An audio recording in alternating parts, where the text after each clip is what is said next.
Pottery was one of the oldest advancements in ancient China. From the time of the Qin unification of China, the imperial government owned massive kilns and employed hundreds of craftsmen. Throughout the Han, Sung, and Ming eras, the perfection of the ceramics was used by the Chinese as proof of their wealth. Chinese ceramics were traded throughout the Middle East into Africa and Europe.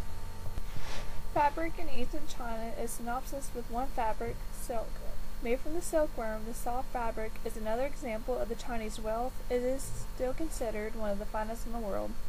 The Chinese silk industry is also significant in its automation. There is documented evidence of early spinning wheels and reeling machines that were able to unwind silk cocoons into thread on bobbins ready to be made into cloth.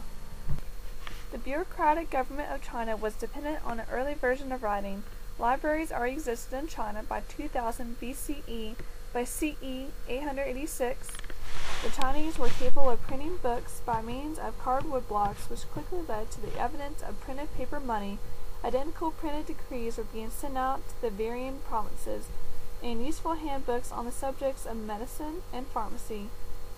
And in 1403, they even made the first encyclopedia, the Yongle, as an effort to sum up all the human knowledge.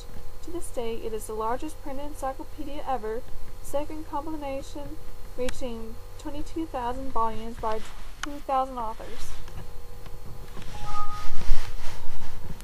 The Chinese were superior to most countries in ancient iron production. China had limited resources of copper and tin, the ingredients for bronze, so they were early on forced to advance iron metallurgy.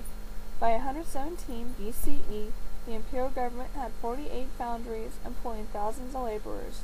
China produced, in 1078, twice as much iron as England did in 1788 during the Industrial Revolution.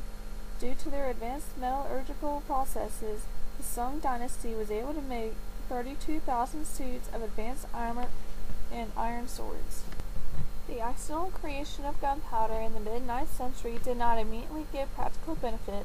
It was discovered in a search for the elixir of life, and was originally used as fireworks to scare away demons and bad spirits.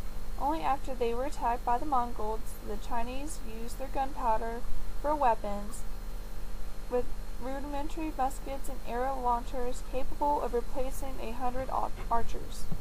The magnetic compass is more of a courtesy for Chinese civilization than a necessary advancement, but does illustrate the ingenuity of the early Chinese in the field of science and discovery.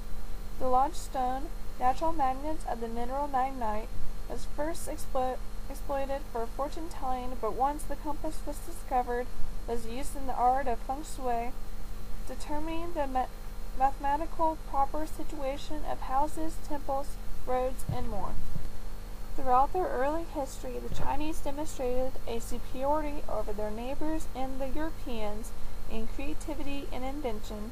It is this cleverness that kept the Chinese independent and at least mostly unified longer than any Western empire.